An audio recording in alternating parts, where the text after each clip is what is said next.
ఓం హరి ఓం.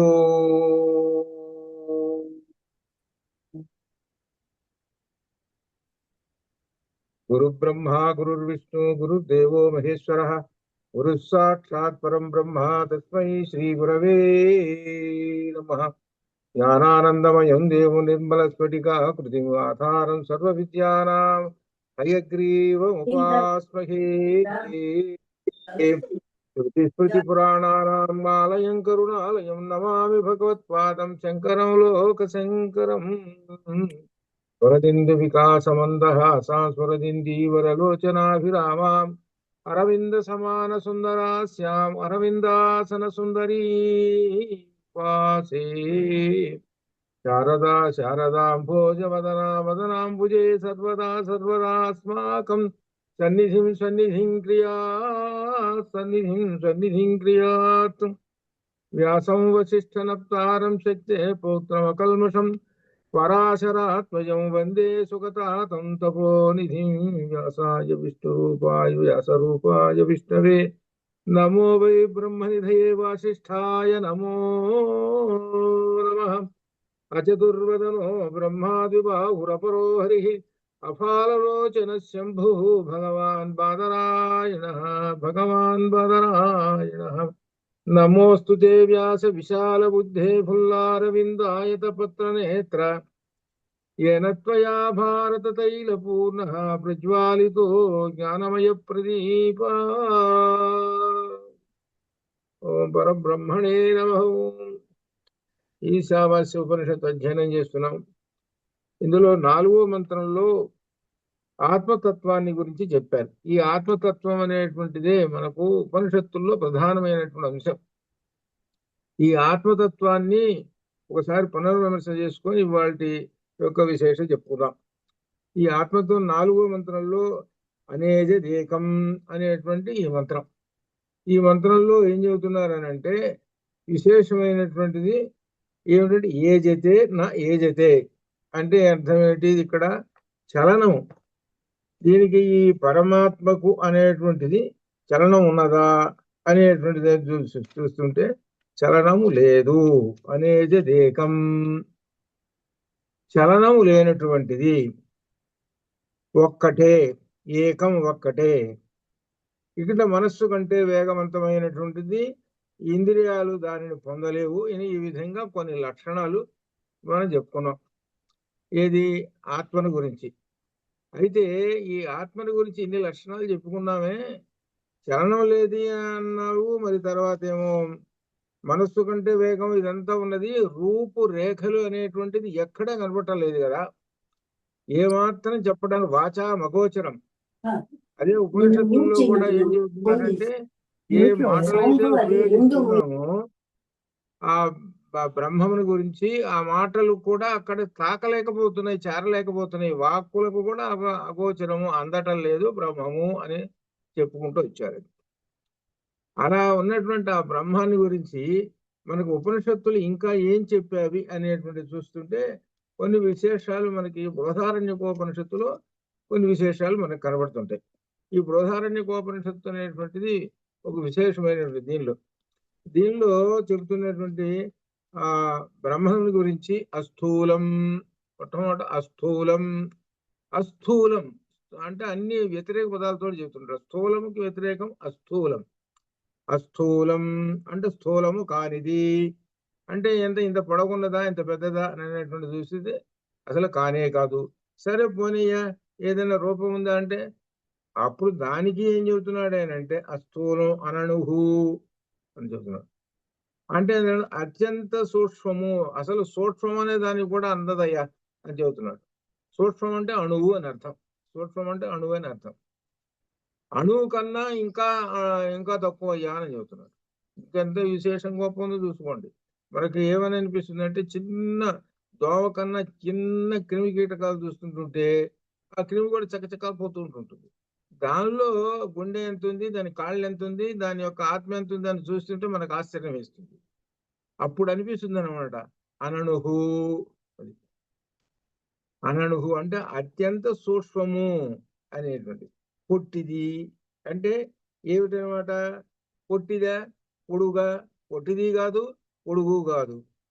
పోనీ లోహితం ఎర్రగా ఉంటుందా? కలర్ చూద్దామంటే కలర్ అసలు ఎరుపుగానే కాదు. పోనీ ద్రవమా? ద్రవము కాదు. నీడ? నీడ కాదు. ఛాయ? నీడ కాదు. చీకట? కాదు. వాయువ? వాయువ కాదు. ఏమీ కాదు. ఇది ఇక్కడ 20 లక్షణాలు చెప్పుకుంటూ వచ్చాడు బృహదారణ్యోపనిషత్తులో.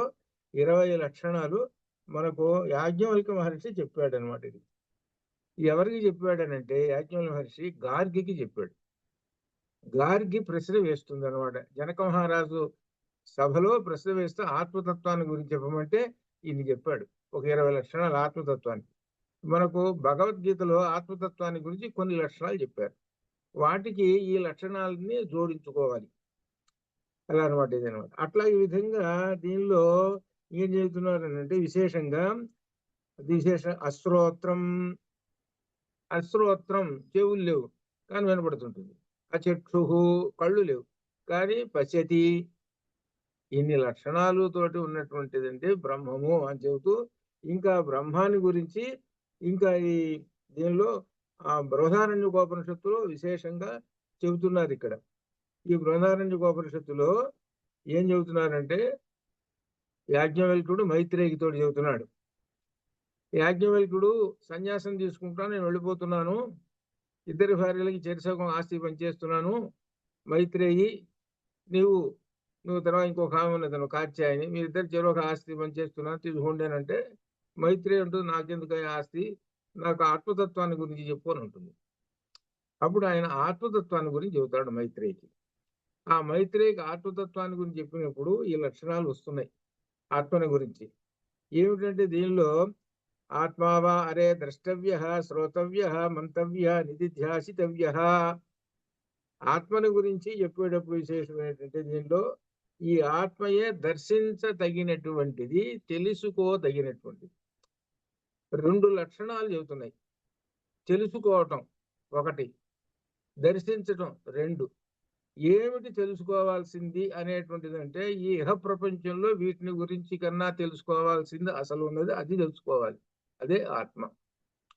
అలానే ఏమిటి దర్శించాల్సిన? కళ్ళున్నాయి కదా, కాబట్టి కంటి యొక్క కళ్ళు ఉన్నాయి కాబట్టి సార్థక్యం పొందాలి. కంటి యొక్క సార్థక్యం కళ్ళున్నాయి కాబట్టి దేన్ని దర్శిస్తే ఈ కళ్ళు సార్థక్యం పొందుతాయి అని అంటే పరమాత్మను దర్శించితేనే ఈ కళ్ళు సార్థక్యం. అది కళ్ళున్నతో మాత్రం అంత ప్రపంచం చూస్తున్నానంటే అది కాదుట లెక్క. పరమాత్మను దర్శించితే అప్పుడు కళ్ళున్నందుకు సార్థక్యం. కాబట్టి నీ కళ్ళున్నాయి కాబట్టి ఎవరిని దర్శించాలి? పరమాత్మను దర్శించు అని చెబుతున్నాడు. అది అట్లా అనమాట. ఇక చెవులు ఉన్నాయి. ఆ చెవులు ఉన్నాయి అని అంటే ఏమిటి? ఏ మాటలు వినాలి? శ్రోతవ్య, కేవలం పరమాత్మని గురించి వింటేనే చెవులు. ఇది మీకు ఒక్కసారి కానీ దీర్ఘంగా ఆలోచిస్తే మీకు ఈ పద్యం వచ్చు. ఏమిటంటే కమలాక్షు నర్చించు కరములు కరములు, శ్రీనాథు వర్ణించు జిహ్వ జిహ్వ, సురరక్షకుని చూచు చూట్కులు చూట్కులు. అక్కడ మన యొక్క దృష్టిట ఉన్నందుకు ఏమిటయ్యానంటే సురరక్షకుని అంటే అర్థం ఏంటంటే ఇక్కడ పరబ్రహ్మం. ఆ పరబ్రహ్మమును దర్శించితేనే అప్పుడు ఈ కళ్ళ యొక్క సార్థక్యం. అదే అనమాట. సురరక్షకుని చూచు చూట్కులు చూట్కులు. అలానే ఆ వర్ణించు జిహ్వ జిహ్వ, ఆ నాలుక ఉన్నది కనుకోండి, ఆ నాలుక ఉన్నది అంటే దేనికేనంటే ఆ పరమాత్మని గురించి వర్ణిస్తుంటే అప్పుడు నాలుక యొక్క సార్థక్యం. చూడండి, అంటే చేతులు ఉన్నాయి కదా అని నేను ఆ పనులు చేస్తాను, ఈ పనులు చేస్తాను, డబ్బులు సంపాదిస్తాను, ఉద్యోగాలు ఏమంటే అవన్నీ భౌతికంగా బతకటానికి అంతేను. అసలు నీకు చేతులు ఇచ్చింది ఎందుకంటే కమలాక్షు నర్చించు కరములు కరములు. కనుక భగవంతుణ్ణి అర్చన చేస్తుంటుంటే అప్పుడు ఈ చేతులు చేతులే కావి, ఇవి చేతులు కావు కట్టెలు అని అర్థం. అది అట్లా ఈ విధంగా మనకు ఆ లక్షణాలు ఒక ఇంద్రియాలకు లక్షణాలు చెప్పాడు అక్కడ. ఈ ఇంద్రియాలు ఉన్నాయి అని అంటే సార్థక్యం పొందాలి అని అంటే ఆత్మతత్వంలోకి వెళ్ళు, ఆత్మను దర్శించము. అది చివరికి చెప్పేటువంటి విశేషమైనటువంటిది అనమాట, భాగవతంలో చెబుతున్నాడు. అలానే ఇక్కడ మననము చేయదని మనస్సు ఉందనుకోండి, మనస్సు ఎక్కడెక్కడో పెట్టడం కాదు, ఆత్మ చింతన ఎందు పెట్టు, అప్పుడు నీకు మనస్సు ఉన్నట్టు లెక్క. అది అట్లా అట్లా ఇంద్రియాలు 5 ఒకటి 6టికి లక్షణాలు చెప్పేశాడు. ఆ ఇంద్రియాలు అటువైపున కనుక పెడితేనే అప్పుడు నీ యొక్క ఇంద్రియములు. అట్లా ధ్యానము ఏమిటంటే ధ్యానం చేసి తెలుసుకోదగినటువంటిది అనే విధంగా ఆ మైత్రేయికి చెప్పాడు. అలానే ఇంకా విశేషంగా ఏంటంటే అయం ఆత్మ అనంత, అయం ఆత్మ అనంత, అనంత, అయం ఆత్మ అనంత, అనంత అబాహ్య కృత్స్న ప్రజ్ఞానఘనం. ఈ ఆత్మ లోపల బయట అంతర్బహిశ్చ నారాయణ. ఇక్కడ పూర్తిగా మంత్రపుష్పాన్ని అర్థం చేసుకోవాలి. మంత్రపుష్పంలో ఏం చెప్పాడంటే నివార సూకవత్తన్వి పీతాభ స్వచ్ఛనుపమా తస్య శిఖాయా మధ్యే పరమాత్మ వ్యవస్థిత. ఆ వాక్యం అర్థం చేసుకోవాలి. అది ఆ పరమాత్మ యొక్క లక్షణాలు చెప్పాడు. ఎంత అత్యంత సూక్ష్మమో చెప్పాడు. నివార సూకవత్తన్వి పీతాభ స్వచ్ఛనుపమా.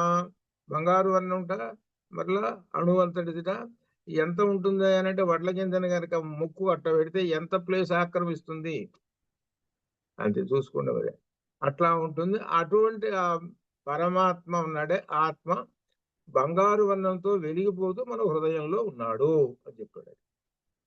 ఆ మంత్రపుష్పంలో అనమాట. అట్లా అలా అనమాట అని అటువంటి ఆయన ఈ ఆత్మ ఏంటే అయం అనంత, చాలా అనంతమైనటువంటిది.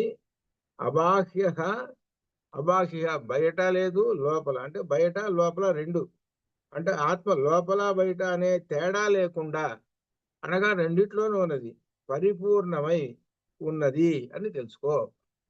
మొత్తం ఈ ఆత్మ అంతా నిండి ఉన్నది. అయమాత్మ బ్రహ్మ. ఇది అట్లనే శాండిల్య విద్యలో సర్వం కల్విదం బ్రహ్మ అని ఈ విధంగా మనకు ఆ ఆత్మ లక్షణాల గురించి వచ్చినాయి. ఈ ఆత్మ లక్షణాలు ఇంకా విశేషంగా మనం ఈ చదివే కొన్ని మనకు వస్తూనే ఉంటాయి విశేషంగా. అని ఈ విధంగా మనకు 4వ మంత్రంలో ఆత్మ లక్షణాల గురించి చెప్పుకున్నాం. వాటి పునర్విమర్శ చేసుకొని 5వ మంత్రానికి వస్తున్నాం. తదేజతి తన్నేజతి, తదేజతి తన్నేజతి తద్దూరే తద్వంతికే, తదేజతి తన్నేజతి తద్దూరే తద్వంతికే తదంతరస్య సర్వస్య తదు సర్వస్య హాస్యస్య బాహ్యతః. ఇక్కడ ఒక శబ్దం వేశాడు. ఏమిటంటే శబ్దం తత్ శబ్దం వేశాడు. తత్ శబ్దంతో నడుపుతున్నాడు. తత్ అనేటువంటి ఏమిటి అంటే అది అనేటువంటి దానిలో చెబుతాం. గీతలో చెప్పాడు ఓం తత్ సత్ ఇది బ్రహ్మ.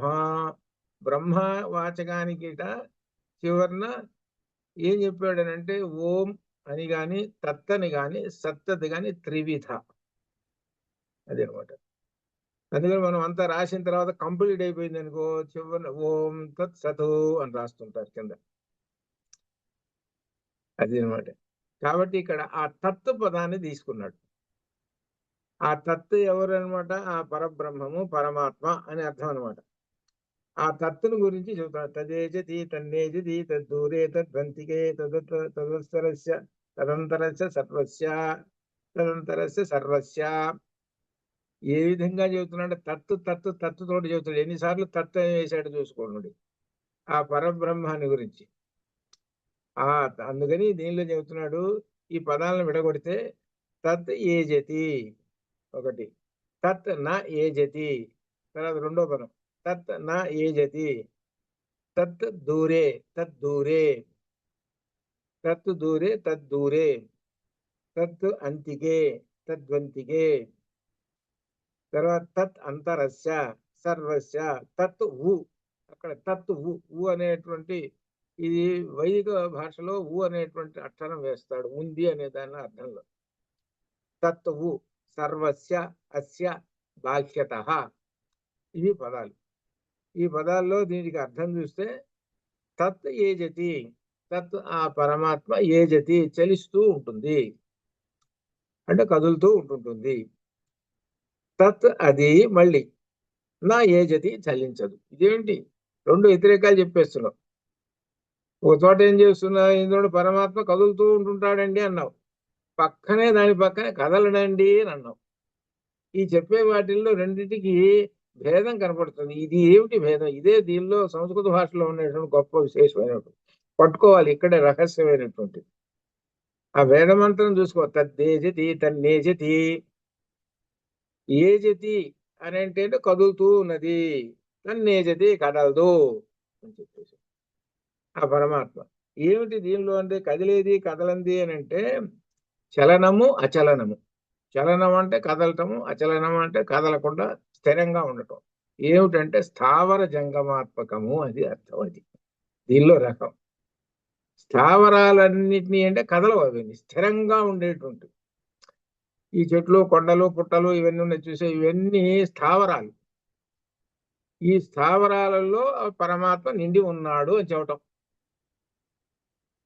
స్థావరాణం హిమాలయ, హిమాలయ పర్వతాన్ని నేనేనే అని చెప్పేశాడు పరమాత్మ. అక్కడ స్థిరంగా కూర్చున్నాను నేను అన్నాడు, కదలను. అంటే అప్పుడు ఏమిటంటా తన్నేజతి, అది అర్థం అనమాట. అది అక్కడ దానికి ఉదాహరణ. ఇకపోతే తదేజతి, కదులుతూ ఉంటుంటాను. కదులుతూ ఉంటుంటానంటే ఈ ప్రాణులన్నీ కదులుతూనే ఉంటుంటాయి కదా. సమస్త ప్రాణులన్నీ కదులుతూనే ఉంటుంటాయి.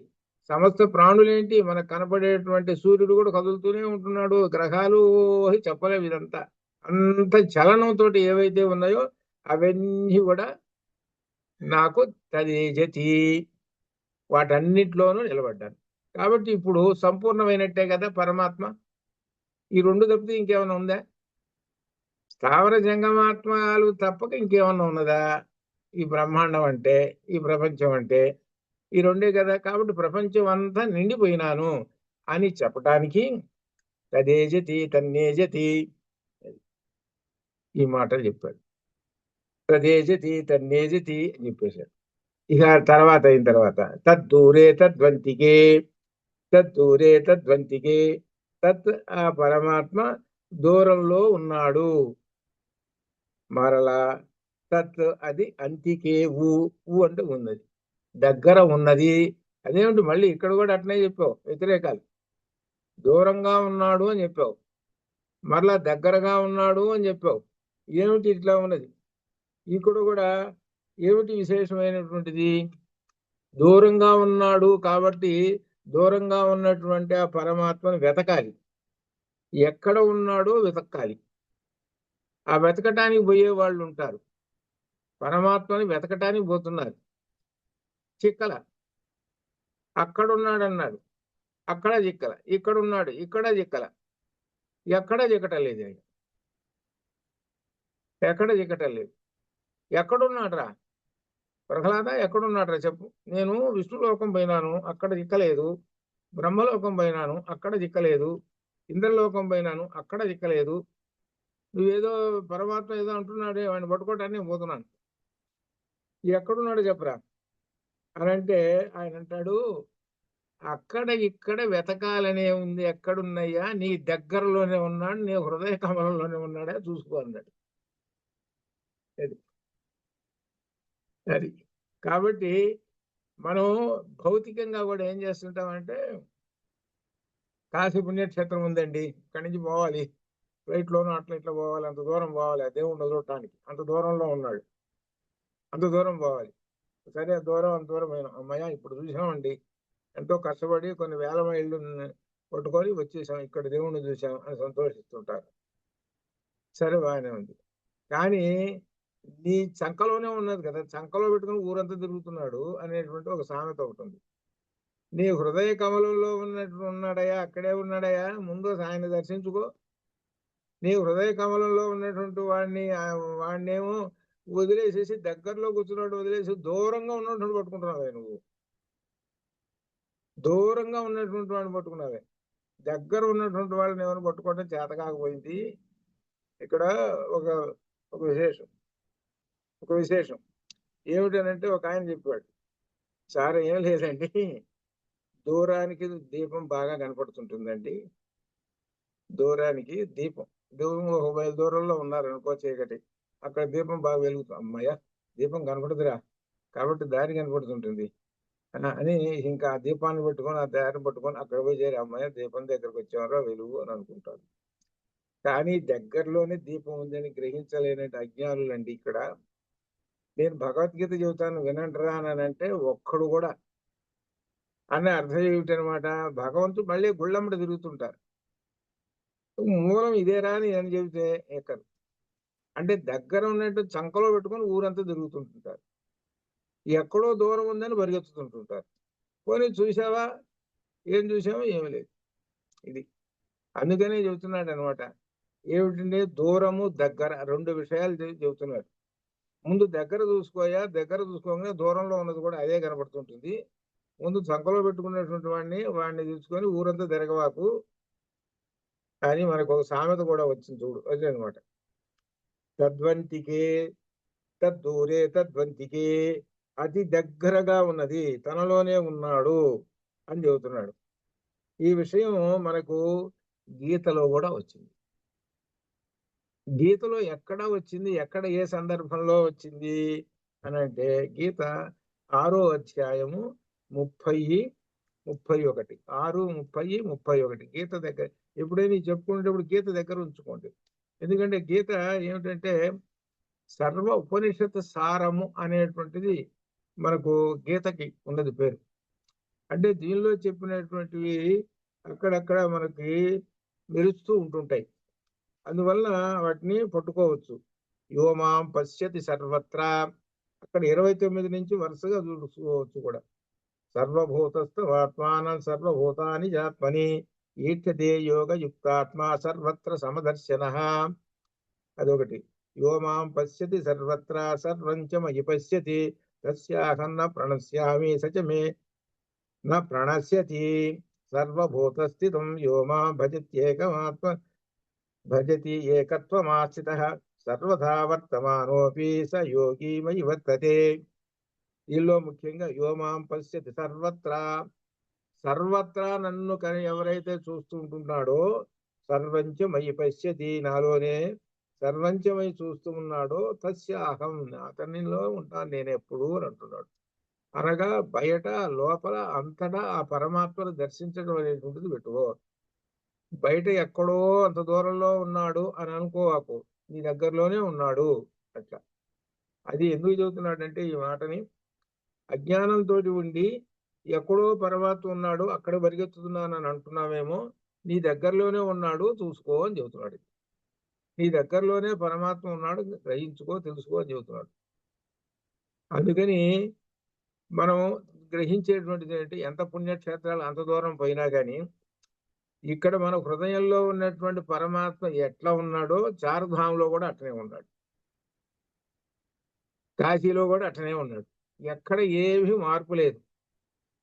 నేను ఒకటే, ఎప్పుడు మార్పు లేనటువంటి వాడిని నేను అనేటువంటి ఆత్మతత్వంతో ముందు ఉండి ఆ ఆత్మతత్వం తెలుసుకొని అప్పుడు ఆ దర్శనం చేసుకుంటే సరిపోతుంది.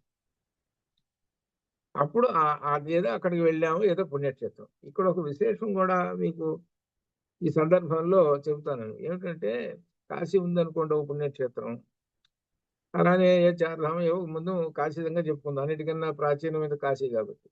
ఏమిటంటే విశేషం అంటే ఈ భూమిలో ఒక విశేషం ఉన్నది. భూమిలో ఏమిటంటే అత్యంత శక్తివంతమైనటువంటి ప్రదేశాలు ఉన్నాయి. అది సహజ లక్షణం భూమికి.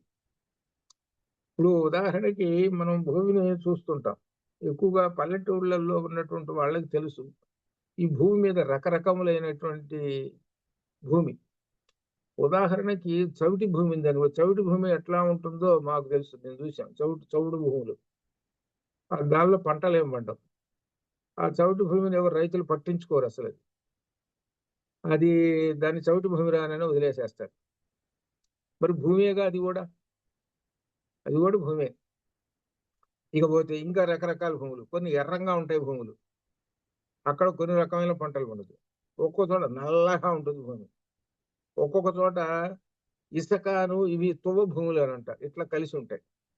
ఈ భూముల్లో ఏం చేస్తారంటే ఎక్కడ ఏ పంట వేస్తే పండుతుందో అక్కడ ఆ పంటలు వేసుకుంటూ రైతులు తెలుసు పట్టు చేస్తుంటారు. ఇట్లా ఈ విధంగా ఉంటుంది. అట్లనే మన భూమిలో ఒక దివ్యమైనటువంటి శక్తులు ఉన్నటువంటి ప్రదేశాలు ఉన్నాయి. ఆ ప్రదేశాలు మహర్షులు కనిపెట్టి తెలుసుకొని అక్కడ ఆ పరమాత్మను స్థాపించారు, ఒక పేరు పెట్టారు. అది ఉదాహరణకి మనం చెప్పుకున్న కాశీ ఒకటి. ఆ కాశీలో గొప్ప విశేషం. అట్లనే మనం కొన్ని కొన్ని విశేషాల దగ్గర చెప్పుకుంటూ వచ్చారనమాట. అది అక్కడ పవిత్రమైనటువంటి భూమి ఉన్నది అలా అనమాట. అక్కడికి వెళ్ళి మనం దర్శించుకోవటం, ఆ విశేషమైన జ్ఞానతత్వాన్ని పొందటం అనేటువంటిది తెలుసుకోవటం కోసం పుణ్యక్షేత్ర దర్శనం అనేది అనమాట. నీవు ఇక్కడ ఉండే ఆత్మతత్వాన్ని తెలుసుకుంటే ఎంత పుణ్యం వస్తుందో అక్కడ చూసిన దానికన్నా ఇక్కడే పుణ్యం ఎక్కువ. అంటే నీ హృదయ కమలంలో ఉన్నటువంటి పరమాత్మను దర్శించుకుంటే ఎంతటి పుణ్యమో, అక్కడికి వెళ్ళి దర్శించుకుంటే అంతకి తక్కువే వస్తుంది అట్లా అనుకుంటే. ఇక్కడే ఉన్నాడు పరమాత్మ. అదే ప్రహ్లాద చరిత్రలో చెప్పేటువంటిది. అక్కడ ఇక్కడ వెతుకుతావేమయ్యా, నీ హృదయ కమలంలోనే ఉన్నాడని ప్రహ్లాదుడు అంటాడు ఎక్కడను. ఎందుకనంటే ఆ హిరణ్యకశిపుడు అజ్ఞానంలో ఉన్నాడు. అజ్ఞానంలో ఉన్నటువంటి వాడికి చెప్పాడు. అందుకని ఇక్కడ చెబుతున్నది ఏంటంటే, ఆయన దూరం దగ్గర అనేటువంటి 2 మాటలు చెప్పాడు. ఇట్లా అనమాట భాగవతంలో చెప్పాడు. అట్లనే గీతలో కూడా చెప్పాడు అనమాట ఇట్లా. కాబట్టి దూరంలోనూ దగ్గరలోనూ రెండులోనూ ఉన్నాడు. నువ్వు ఎక్కడ చూసుకుంటే అక్కడ కనబడుతూనే ఉంటుంటాడు. నీ వెంట వస్తూనే ఉంటుంటాడు. నీ వెంట వస్తూనే ఉంటాడు. నీలోనే ఉన్నాడు. ఇది మాత్రం బాగా కనిపెట్టుకో అని చెబుతున్నాడు. మన వెంట వస్తూనే ఉన్నాడు. మన వెంట ఎట్టా వస్తున్నాడండి? ఏమండి ఎట్టా వస్తున్నాడండి? మన వెంట వచ్చేటువంటి వాడు ఇంకొకడు ఉన్నాడండి. ఎవరో మన ఫ్రెండ్ ఎవరో. కానీ నీ వెంట అసలు పరమాత్మ వస్తున్నాడు రా. ఆ పరమాత్మ వస్తున్నాడు కాబట్టి నువ్వు బతుకుతున్నావురా, నువ్వు నడుస్తున్నావురా. ఎట్లా వస్తున్నాడేంటి అని అంటారు. ఎట్లా వస్తున్నాడని అంటే ప్రాణేనా అంత క్రితం వచ్చింది.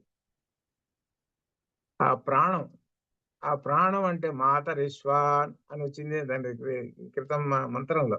అక్కడ ఆ వాయువు ఉంది చూసావు, ఆ వాయువు మనం వెళుతూ ఉంటే ఎంత దూరం వెళ్ళామనుకో, ఆ వాయువు ఉంది కాబట్టి బతుకుతున్నాం. వాయువు లేదనుకో అవుట్. మన శరీరం ఉంది, బాగానే ఉంది, అన్నీ ఉన్నాయి, శరీరం ఉంది, అంతా బాగానే ఉంది. కానీ అక్కడ ఆక్సిజన్ లేదు. ఆక్సిజన్ లేదు. ఈ పరిస్థితి చూసుకున్నట్టు ఉంటుంది. అందుకని కొన్ని చోట్లకు వెళుతుంటుంటే ఆక్సిజన్ డబ్బా ఏమో తీసుకుని పోతుంటారు. ఆక్సిజన్ లేదా చస్తావు రాను అని. అంటే అర్థమైంది. మనం ఏమిటి ఆక్సిజన్ అంటే ఎవరనమాట? ఈ ప్రాణవాయువు వస్తూ ఉన్నది. ఈ ప్రాణవాయువు ఎవరు అని అంటే బ్రహ్మస్వరూపము. ఇదే మన వెంట ఎల్లప్పుడూ కూడా పరమాత్మ ఏ రూపంలో ఉన్నాడు అని అంటే వాయు రూపంలో, అనగా ప్రాణ రూపంలో మన వెంట ఉన్నాడు. కాబట్టి ఆ వాయువుని మనం తీసుకుంటూ ఉన్నాం నాసిక చేత. తీసుకుంటున్నాం కూడా బతుకుతున్నాడు వీడు. నిద్రపోతున్నప్పుడు కూడా వీడు ఏం చేస్తుంటాడు అని అంటే శుభ్రంగా కాస్త ఫ్యాన్ అన్నా వేసుకోకపోతే బాగుండదు అని ఫ్యాన్ అన్నా వేసుకుంటాడు గాలి కోసం. చూడండి మరి. అంటే ఏంటనమాట, నీ వెంట ఎల్లప్పుడూ 24 గంటలు నీ వెంట వస్తూనే ఉన్నాడు రా. పరమాత్మను అది అర్థం చేసుకోవటం లేదు. వాయువు అంటే ఎవరనుకున్నావు? పరమాత్మ. ఇది మనకు చాందోగ్యంలో వస్తుందన్నమాట. ఇది ఉపాసనా విద్యల్లో వస్తుందన్నమాట. ఆ ఉపాసన విద్యలో ప్రాణవాయువు, ప్రాణోపాసన అని వస్తుంది, అక్కడ వస్తుంది. కాబట్టి మన వెంట ఎప్పుడు వస్తూనే ఉంటుంటాడు. కాబట్టి మనకి దగ్గరే ఉన్నాడు. మనకి దగ్గరలోనే ఉన్నాడు. మన అంటి పెట్టుకొని ఉన్నాడు, అది తెలుసుకో అని చెబుతున్నాడు. తద్దూరే తద్వంతికే తదంతరస్య సర్వస్య. అన్నిటికీ కూడా దగ్గరలో, అన్నిట్లో ఉన్నాడు. అన్నిట్లో ఉన్నాడు, చాలా దగ్గరగా ఉన్నాడు. అన్నింటి లోపల ఉన్నాడు, అన్నింటి వెలుపల కూడా ఉన్నాడు. అన్నింటి లోపల ఉన్నాడు, అన్నింటి వెలుపల కూడా ఉన్నాడు. సమస్తమైనటువంటి అన్ని అనమాట. అందుకనే మనకు దీనిలో కూడా చెబుతుంటారు ఏమిటంటే మంత్రపుష్పంలో కూడా అంతర్బహిశ్చ నారాయణ. లోపల ఉన్నాడు అంతః నారాయణ, బహిశ్చ బయట కూడా ఉన్నాడు నారాయణుడు. బయట లేకపోతే ఎట్లా నారాయణుడు? బయట అంటే ఏమిటి? ఈ స్థావర జంగమాలు ఎలా బతుకుతాయి బయట లేకపోతే? బయట లేకపోతే ఇప్పుడు ఉదాహరణకు వాయువు లేకపోతే చెట్లు ఎట్లా బతుకుతాయి? చెట్లు బతకాలంటే వాయువు ఉండాలి కదా. అలానే చెట్లు బతకాలని అంటే నీళ్లు కూడా పడాలి కదా, వర్షం. లేకపోతే ఎట్లా? వర్షం పడుతున్నదంటే ఎవరు? పరమాత్మ. గాలి వీస్తున్నదంటే ఎవరు? పరమాత్మ. సమస్తమైన అదిగో సూర్యుడు వస్తున్నాడంటే పరమాత్మ. భీషాస్మాత్ ఉదేతి సూర్య. ఆ పరబ్రహ్మానికి భయపడి సూర్యుడు పరిగెత్తుతూ వచ్చేస్తున్నాడు టయానికి 6 గంటల కల్లా. అలానే ఆ పరమాత్మకు భయపడి ఆ వాయువు కూడా ఈస్తు పవతే. అట్లా ఆ విధంగా ఈ విధంగా ఇవన్నీ కూడా పరమాత్మకు లోబడి అన్ని కూడా ఎవరు పనిచేయాలనో అవన్నీ పనిచేస్తున్నారు అని చెబుతున్నాడు. ఇదంతా అందుకని ఏంటంటే మనం ఏం అర్థం చేసుకోవాలంటే సూర్యుడు ఉదయిస్తున్నాడు. సూర్యుడు ఉదయిస్తున్నాడు అని అంటే ఎక్కడి నుంచి వస్తున్నాడు, ఎక్కడికి పోతున్నాడు, ఎక్కడి నుంచి వస్తున్నాడు, ఎక్కడికి పోతున్నాడు. పొద్దున 6 రోజు వస్తున్నాడే, సాయంకాలం 6 పోతున్నాడు. ఎక్కడికి పోతున్నాడు? నిన్న అట్టనే ఉన్నాడు, ఇవాళ అట్టనే ఉన్నాడు. ఏమన్నా మార్పు ఏమి లేదే, ఏమిటి అనేటువంటి అన్వేషణలోకి వీడు వెళ్ళిపోయినాడు. అన్వేషణలోకి వెళ్ళిపోయిన తర్వాత గురువు గారిని అడిగితే అప్పుడు చెప్పాడు, ఈ సూర్యుడు అనేటువంటి ఆయన, ఈ చంద్రుడు అనేటువంటి ఆయన, ఈ నక్షత్రాలు అనేటువంటి వాళ్ళు మొత్తం కూడా అన్నిటికీ కూడా ఒక పరమాత్మ అనేటువంటి ఆయన ఉన్నాడురా. ఆయన యొక్క గొడుగు, ఆయనే వీళ్ళందరికీ ఆధారం. ఆయన దగ్గర నుంచి వస్తుంటారు. అది విశేషం. కాబట్టి దీని గురించి తెలుసుకోవాలి అంటే పరమాత్మ గురించి ఉపనిషత్తులు పట్టుకోవాయా, ఉపనిషత్తుల్లో కనపడుతుంటుంది. కాబట్టి కంటికి కనపడకుండా ఉన్నాడు ఆ పరమాత్మ, దూరం దగ్గర అన్ని చోట్ల ఉన్నాడు. అదిగో సూర్యుడు ఎలా వెలిగిపోతున్నాడు, చంద్రుడు ఎలా వెలిగిపోతున్నారు, సూర్యుడు చుట్టూ గ్రహాలు తిరుగుతున్నాయి. ఇదంతా ఏమిటనుకున్నావు? ఆ పరబ్రహ్మము. ఆ పరబ్రహ్మ కంటికి కనపడడు, మన ఇంద్రియములకు కనపడడు. ఏది? ఇంద్రియాలకి. ఏ ఇంద్రియాలకి? జ్ఞానేంద్రియాలు కనపడతాడు. ఆ జ్ఞానేంద్రియాలని అంతహా చేసుకొని చూసుకో, నీలో ఉండేటువంటి ఆ పరమాత్మ, ఆ పరమాత్మే సర్వత్రా నిండి ఉన్నాడు తెలుసుకో అని చెబుతున్నాడు. ఇదంతా తెలుసుకోవాలి అని అంటే ఏమిటి? నీవు శ్రద్ధగా కూర్చొని ఆ గురువు దగ్గర కూర్చొని ఈ ఉపనిషత్తును అర్థం చేసుకుంటూ క్రమంగా దాన్ని ఆచరణలో పెట్టుకుంటే అప్పుడు తెలుస్తూ ఉంటుంది. ఆచరణలో పెట్టుకోవాలి. ఆచరణలో పెట్టుకోకపోతే ఎట్లా? అది అనమాట. ఈ చెవులు విని ఆ చెవును వదిలేసేస్తే కాదు. మనం వింటున్నాము అని అంటే ఇందాక మనం చెప్పుకున్నాం ఉదాహరణగా, పరమాత్మ ఎప్పుడు మన వెంట వస్తూనే ఉన్నాడు రా అని అంటే ఏమిటనంటే ఎట్లా వస్తున్నాడు, మన పక్కన ఎక్కడ లేడే అని అనుకుంటారు. కాదయ్యా, వాయువు అనేటువంటి వాడు ఎవరు? ప్రాణవాయువు. అది ఆయన మన వెంట వస్తున్నాడు. ఆయన వస్తున్నాడు కాబట్టి బతికున్నాం. పరమాత్మ వల్లనే మనం బతికున్నాం. ఇది ఇక్కడ ఒకటి విశేషం. అన్నిటికన్నా మానవుడు కానీ అనగా ఎవరైనా సరే జీవి బతకాలంటే మొట్టమొదట వాయువు కావాలట, ఒకటి. రెండోది కాదు, నీళ్లు కావాలట, సెకండ్ ప్రాధాన్యం. నీళ్లు. 3 చివరికి ఆహారం. గాలి, నీరు, ఆహారం, ఈ 3 మొట్టమొదటి ఇంపార్టెన్స్ ఏంటి? గాలి ఇచ్చాడు, వాయువు, ఆక్సిజన్. అది ఆయన పరమాత్మ ఇదాడు. అట్లా ఆ విధంగా మనకు దగ్గరలోనే ఉన్నాడు, మనలో ఉన్నాడు, ఆయన బయట ఉన్నాడు. ఈ విధంగా తెలుసుకో. ఎక్కడ ఉన్నాడని ఎంతో కాలం వెతుకుతూ కూర్చోవాకు. పరమాత్మ అక్కడున్నాడా ఇక్కడున్నాడని వెతుకుతూ కూర్చోవాకు. ఒకట అజ్ఞానం, పరమాత్మ అన్ని చోట్ల ఉన్నాడయ్యా అని అన్నట్ట. చెప్పాట గురువు గారు. ఇంటికి వెళ్ళాట, వెతకటం మొదలు పెట్టాట. ఏమైనా వెతికాడు? మొట్టమొదటి చూసాడు, పెట్టెలు వెతికాడు, కనపడలేదు. ఎన్ని వస్తువులు ఉన్నాయి అన్ని వస్తువులు వెతుకుతున్నాడు, కనపట్టలేదు. నాకు అసలు ఏం కనపట్టలేదయ్యా అన్నట్ట. పర్వాలేదులే, నువ్వు అన్వేషణ మాత్రం బాగానే చేశావు. ఇక్కడ అన్వేషణ ఏంటంటే పరమాత్మని గురించి తెలుసుకుందామనేటువంటి అన్వేషణ కూడా ఉండటం కూడా పరమాత్మ యొక్క అనుగ్రహమే. అది కూడా పరమాత్మ యొక్క అనుగ్రహమే. చివరికి ఏమవుతాడో తెలుసుకుంటాడు అప్పుడు అనమాట. అందుకని ఆ పరమాత్మని గురించి తెలుసుకోవాలి కదా. పరమాత్మ సర్వత్రా నిండి ఉన్నాడు అన్నాడు. సర్వత్రా నిండి ఉన్నాడా? సర్వత్రా నిండి ఉంటే నాకు ఎందుకు కనపట్టలేదు అన్నాడు. అనంటే ఇప్పుడు ఒక గ్లాసు నీళ్ళల్లో అంత ఉప్పు వేసాడు. అరే ఇదేమిటి నా ఉప్పు? ఉప్పు అండి. సరే, బాగానే ఉంది. ఆ ఉప్పు నీళ్ళలో వేసాడు, కసవ ఒరిగింది, అయిపోయింది. సరే తీసుకోరా, ఉప్పంగా ఉన్నాయండి, బాగానే ఉంది. ఇంకా మళ్ళీ తీసుకో, ఉప్పంగా ఉన్నాయండి. ఇప్పుడు ఈ నీళ్లు ఆ నీళ్లు ఏమైనా తేడా ఉందా? లేదండి. ఇప్పుడు అట్లనే సర్వత్రా అన్ని చోట నిండి ఉన్నాడు. ఇప్పుడు నీళ్లలో కరిగిపోయింది కనపడుతున్నదా ఉప్పు నీకు? అంత క్రితం ఉప్పు అన్నావు కదా, మరి ఉప్పు ఎట్టా ఉంటుందో నీకు టేస్ట్ తెలుసు కదా, ఉప్పు ఎట్టా ఉంటుందో టేస్ట్ తెలుసు. ఆ ఉప్పు ఏమైంది? కరిగిపోయింది. మరి ఉప్పు దీని నీళ్ళలో ఉందా లేదా? ఉందండి. ఇదేరా పరమాత్మ, అర్థం చేసుకో. ఇదే అర్థం చేసుకో. కాబట్టి ఆ పరమాత్మ సర్వత్రా నిండి ఉన్నాడు. ఎవరైతే ఈ విధంగా గ్రహించగలుగుతారో వాళ్ళందరూ కూడా జ్ఞానతత్వం వైపు పయనిస్తూ ఉంటుంటారు. ఇది విశేషం. ఎవరైతే గ్రహిస్తుంటారో ఇదంతా పరమాత్మ యొక్క ఒక్కోసారి నాకు అనిపిస్తుంటుంది, నా వరకు చక్కగా సంగీతం పాడుతుంటుంటే, ఎవరు వాళ్ళ శివస్కంద ప్రసాద్ అని ఉంటుంది మనకి, దీనిలో భలే పాడుతుంది. వాడుతూ ఉంటుంటే మన టీవీలు చాలాసార్లు పెట్టుకుంటాను.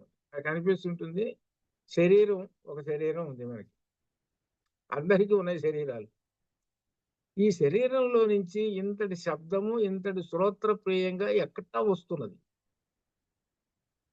ఎట్లా వస్తున్నది, లోపల నుంచి ఎలా వస్తున్నది? అందరికీ శరీరాలు ఉన్నాయి, అందరికీ గొంతులు ఉన్నాయి, అందరికి కళ్ళు ఉన్నాయి, అందరు తింటున్నారు, తిరుగుతున్నారు, అంతా బాగానే ఉంది. ఎలా వస్తుంటుంది అని చూస్తే మనకి ఎక్కడికి పోతుందంటే చివరికి వెతకంగా అన్వేషణ చేయంగా లోపల ఉందంటే పరమాత్మ యొక్క పరమాత్మ యొక్క లీల అది. మనకి చూడండి, ఎంఎస్ సుబ్బలక్ష్మి వీళ్ళందరూ కూడా వెనక సంగీతం పాడినటువంటి వాళ్ళు. అట్లనే మహాకవులు, ఆ మహాకవులు కాళిదాస మహాకవి, ఇటువంటి వాళ్ళందరినీ కనుక మనం అనుకుంటే ఎట్లా ఏమిటి అని అంటే లోపల ఉన్నటువంటి ఆ పరమాత్మను చూశారు. ఆయన ఈ దివ్య శక్తితోటి బయటికి వచ్చి ఈ బోధన చేస్తుంటారు. మహాకవి కాళిదాసు ఆయన పుస్తకాలు రాశాడనంటే ఎవరు రాశారు? పరమాత్మ రాశాడు. ఆ పరమాత్మ రాశాడు, ఒరే ఇవన్నీ చదువుకోండిరా, చదువుకొని మంచి జ్ఞాన సంపన్నులు కండ్రా అని పరమాత్మ ఇచ్చాడు. అది అర్థం. అయితే ఏంటంటే ఈ రూపంలో ఒక శరీరం తీసుకొని ఈ విధంగా చేశాడు. అది అర్థం చేసుకోండి అని చెబుతున్నాడు.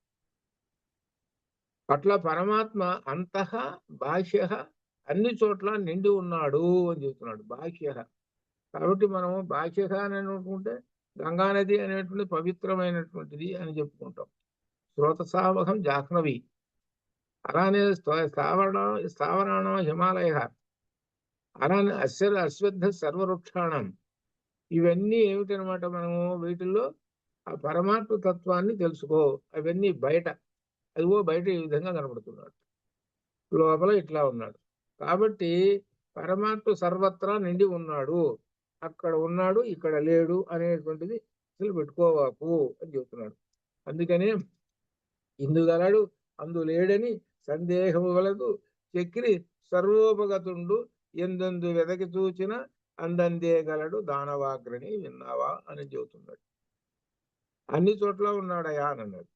అన్ని చోట్ల ఉన్నాడు చెప్పిందా వినవయ్యా? నువ్వు వినకుండా నువ్వు ఆ పరమాత్మ ఇక్కడ లేడు అక్కడ లేడు, ఆ విధంగా నా కంటికి కనబట్టలేదు అని అంటే నీ యొక్క అజ్ఞానం. అది చెబుతున్నాడు. కాబట్టి ఇది అజ్ఞానం అనేటువంటి చీకటి నుంచి బయట పడటానికి పనికొచ్చేటువంటి దివ్య ఔషధం ఉపనిషత్తు. అజ్ఞానం నుంచి బయటపడాలి, అదే అట్లా అర్థం చేసుకోండి అని చెప్తూ దీనిలో తదంతరస్య సర్వస్య లోపల ఉన్నది, తద్ సర్వస్యాస్య బాహ్యత అన్ని ఆ బయట కూడా ఉన్నాడు, తత్ ఆ నారాయణుడు లేక పరమాత్మ. అందుకనే నారాయణ సూక్తంలో అంతర్బహిష్య తత్సర్వం వ్యాప్య నారాయణ స్థిత. మనము ఆలయానికి వెళ్ళినప్పుడు మంత్రపుష్పం చెబుతుంటారు. కొంతమందికి మంత్రపుష్పం కంఠస్థం వచ్చు, కానీ పాప అర్థం తెలియదు. వాడు చెప్పే ఆయనకి అర్థం తెలియదు ఎక్కువగా. అది మనకి చాలా చోట్ల నేను కూడా చూసాను. ఏమైనా అర్థం తెలుసా నీకేమైనా? అబ్బే నాకేం తెలియదు అండి, వాడు చదువుతున్నా నేను కూడా చదువుతున్నాను అంటే అన్నాడు. ఇంతే, ఇంకేం లేదు. సరే వాళ్ళకి తెలిసి అయిపోయింది. వచ్చినటువంటి వాళ్ళు ఉన్నారు ప్రసాదం కోసం, వాళ్ళు ప్రసాదం కోసం ఎదురు చూస్తుంటారు. ఇది అయిపోతే కానీ ప్రసాదం రాదు. అందుకని దీనికోసం ఖర్చు చూసి అది పెద్ద వస్తారు. ఏమిరా మరి అంటే, అంతే రోజు చేస్తున్నాం కదండి, ఎంత అయిపోయింది. కాదురా నాయన, గుడికి వచ్చేది ఎందుకంటే ఆత్మతత్వం తెలుసుకోరా, చివరిని ఆత్మతత్వం చెబుతున్నారా. ఇది ఆత్మతత్వం తెలుసుకుంటే అప్పుడు నువ్వు ఊర్ధ్వానికి పోతావు. అందుకోసం గుడి పెట్టింది. గుడి పెట్టింది ఎందుకన్నాడు? పోయి తినడానికి కాదు, టిఫిన్ చేయడానికి కాదురా, ఆత్మతత్వం తెలుసుకోవాలి. ఆత్మతత్వం అదే మంత్రపుష్పం, నారాయణ సూక్తం. మన హృదయంలోనే పరమాత్మ ఉన్నాడు, ఆ పరమాత్మ బయట కూడా ఉన్నాడు. అంతర్బహిష్య నారాయణ అని ఈ విధంగా ఆ చెప్పినటువంటి మంత్రార్థమును గురించి ఒక ఎప్పుడైనా సరే నీకు తెలుసుకోవాలని అన్వేషణ ఉంటే ఒక పరమాత్మ ఒకటి చేస్తాడు, ఏంటో తెలుసు. అందుకనే పరమాత్మ ఏమన్నాడు, సకృదేవ ప్రపన్నాయ తవాస్మితి యాచతే అని చెప్పింది. ఎందుకో తెలిసిన, ఒక్కసారిగా నన్ను పట్టుకుంటే నేను వాడిని చేపడు నేను రాకపోతుంటాను అన్నాడు. అట్లనే నీకు దీని అర్థం తెలుసుకోవాలనేటువంటి ఒక ఆసక్తి ఉంటే, ఆసక్తి కలిగితే ఏం చేస్తావు, అన్వేషణలో బయలుదేరతావు. అన్వేషణలో బయలుదేరినప్పుడు ఈ నారాయణ సూక్తం యొక్క అర్థం ఏమిటి తెలుసుకుందాము, ఏదో రోజు వింటూనే ఉన్నాము అని అనిపించి నీకు మైండ్లో అది ఒక క్వశ్చన్ మార్క్గా పడిపోతుంది. ఇది తెలుసుకోవాలని ఏ సందర్భమో చిక్కుతుంది, ఆ సందర్భమే పరమాత్మ కల్పిస్తాడు, ఆ సంఘటనే పరమాత్మ కల్పిస్తాడు. ఎవరో బాలాజీ లాంటి వాళ్ళు ఎవరో కనపడతారు, ఆ తెలిసినటువంటి వాళ్ళు ఏమండి ఈ విధంగా అంటున్నారు, నాకు ఏదో అర్థం కావటం లేదండి, ఇదేంటండి, అదేనయ్యా ఆత్మతత్వం ఇదేనని సూక్ష్మంగా చెప్పేసేసాడు. అమ్మో ఇంత ఉన్నదానని, ఇంకా తెలుసుకోవాల్సింది ఉన్నదేనని అది దారై నెమ్మదిగా ఏదో కదిలిస్తే డొంకంతా కదిలింది అన్నట్టుగా ఇంకా ఆత్మతత్వం కోసం పరిగెత్తాడు. ఎక్కడుంది ఆత్మతత్వం, ఉపనిషత్తుల్లో ఉందండి, ఉపనిషత్తులు పట్టుకోవడం మొదలుపెట్టేసాడు. ఆ ఉపనిషత్తులు పట్టుకొని పరమాత్మ తత్వం అంతా తెలుసుకున్నాడు. ఇది మొట్టమొదటి ఎక్కడుంది చూసుకోండి, అదే అనమాట. అందుకని దేవాలయం పెట్టింది, అందువలన ఏంటంటే అదే దీన్ని ఇలా ఉపయోగించుకుంటారా అని చెప్పాడు. సరే ప్రస్తుత కాలం మనకు కనబడుతూనే ఉన్నాయి అనుకోండి, అదే అనమాట. కాబట్టి ఆత్మతత్వము తెలిసినటువంటి వాడు ఆ ఆలయానికి వెళ్ళినప్పుడు ఆ పరమాత్మని ధ్యానం చేసుకుంటూ కూర్చుంటాడు. కాశీ వెళ్ళామనుకోండి, కాశీ పవిత్ర పుణ్యక్షేత్రం, అక్కడ కొంతమంది కూర్చొని అట్లానే సుఖాసనం వేసి కూర్చొని ఒక 5 నిమిషాలైనా ఆ వచ్చిన మంత్రాన్ని జపిస్తుంటారు. అక్కడ చూసా నేను, ఎక్కడంటే బదరీలో. ఆ బదరీలో కూడా కొంతమంది వచ్చిన వాళ్ళందరూ కూడా వాళ్ళకు వచ్చినటువంటి సంగీతం బాగా వచ్చు అనుకో, 5 నిమిషాలు సంగీతం పాడిపోతారు అక్కడ. అంటే ఏమిటనమాట, పరమాత్మకి ఆ ప్రసాదం ఇస్తున్నారు, నైవేద్యం పెట్టేస్తున్నారు. తనకు వచ్చినటువంటి ఆ కళని ఉంది, అది ఎవరిచ్చారు, పరమాత్మ ఇచ్చాడు. పరమాత్మ ఇచ్చాడు కదా, పరమాత్మ ఇచ్చేస్తుంటాడు. ఎప్పుడు ఈ ఆత్మతత్వం తెలిసినటువంటి వాళ్ళు ఈ విధంగా ఉంటారండి అని చెబుతున్నారు. అది కాబట్టి ఆ ఆత్మ ఎక్కడో లేడు, మన దగ్గరే ఉన్నాడు, లోపల బయట అంతా ఉన్నాడండి అని చెబుతున్నాడు. అందుకనే భాగవతంలో కూడా ఎక్కడ ఉన్నాడు ఏమిటి అంటే ప్రహ్లాదుడు చెబుతాడు, కలడ అంబోధిన్ అని మొదలు పెట్టేశాడు. గాలిన్ కుంభిన్, సముద్రంలో ఉన్నాడు, వాయువులో ఉన్నాడు, భూమిలో ఉన్నాడు, సర్వత్రా ఉన్నాడని ప్రహ్లాదుడు చెప్పుకుంటూ వచ్చేసాడు. ఇక్కడ అక్కడ అనేటువంటి భేదం లేకుండా అన్ని చోట్ల ఉన్నాడని భాగవతంలో చెప్పేశాడు. అంతా ఎందుకనమాట, బహిష్ట అట్లా అనమాట. ఇది భాగవతంలో ఉన్నటువంటిది అనమాట. అక్కడ అనమాట ఈ భాగవతం అనేటువంటిది ఈ ఆత్మతత్వాన్ని బాగా పనికొచ్చేటువంటి ఉదాహరణలతోటి చెబుతుంటుంటాడు అక్కడ భాగవతంలో ఆత్మతత్వాన్ని గురించి. అట్లా అనమాట అది. సరే, ఇంతవరకు తద్దూరే తద్వంతికే తదస్యా సర్వస్యాస్య అని అర్థం చేసుకున్నాం. ఆ పరమాత్మ అన్ని చోట్ల ఉన్నాడని తెలుసుకున్నాం. ఉదాహరణగా మనకి ఆ బృహదారణ్యకోపనిషత్తులో చెప్పినవి కూడా అలా మనం చేసుకున్నాము. తర్వాత 6వ మంత్రంలోకి వస్తున్నాం. ఈ 6వ మంత్రంలో ఏం చేస్తున్నాడంటే, ఎస్తు సర్వాణి భూతాని ఆత్మన్యేవానుపశ్యతి సర్వభూతేషు చాత్మానం తతో న విజుగుప్సతే. ఇది 6వ మంత్రంలో చెబుతున్నటువంటి ఎస్తు సర్వాణి భూతాని, ఎస్తు సర్వాణి భూతాని ఆత్మన్యేవానుపశ్యతి సర్వభూతేషు చాత్మానం తతో న విజుగుప్సతే. ఇక్కడ ఎస్తు అనేటువంటి మాట, దీన్ని విడగొట్టుకోవాలి. యహ ప్లస్ తు, అప్పుడు ఎస్తు అని అవుతుంది. ఇది సంధి. అంటే మీకు సంధి పరిచ్ఛేదం వ్యాకరణం చదువుకున్న వాళ్ళకి ఎలా ఏర్పడుతుంది అనేటువంటి సంధి సూత్రాలు దాని ప్రకారంగా ఏర్పడుతుంది. అది వ్యాకరణం చదువుకున్నందు వలన వాడు వెంటనే విడగొట్టేస్తాడు. ఇది ఎస్తు అనే పదాన్ని విడగొట్టేస్తాడు. విడగొట్టేసేటప్పుడు 2 పదాలు పడుతుంటాయి, యహ ప్లస్ తు, ఎస్తు అని అనమాట. యహ అనేటివి యహ యౌ ఏ యౌ అని ఉన్నది యశబ్దం, అదనమాట. యహతు ఎవరైతే, సర్వాణి అంటే సమస్తం అన్ని కూడా భూతాని అంటే ప్రాణులు, ఈ జీవులు అనమాట. భూతాని జీవులను ఆత్మని ఏవ తన ఆత్మలోనే ఆత్మానం ఆత్మను సర్వభూతేషు చ సకల జీవరాశులలోను అనుపశ్యతి దర్శిస్తున్నాడు. అనుపశ్యతి, పశ్యతి అనేటువంటిది క్రియాపదం, దీనికి అను అనేటువంటిది ఉపసర్గ చేర్చాడు, అనగా చక్కగా దర్శిస్తున్నాడు అని అర్థం. అది క్రియాపదం ఉపసర్గ క్రియాయోగే అనేటువంటి కౌముది సూత్రం అనమాట. ఈ ఉపసర్గలు క్రియలకు చేరుతూ ఉంటుంటాయి.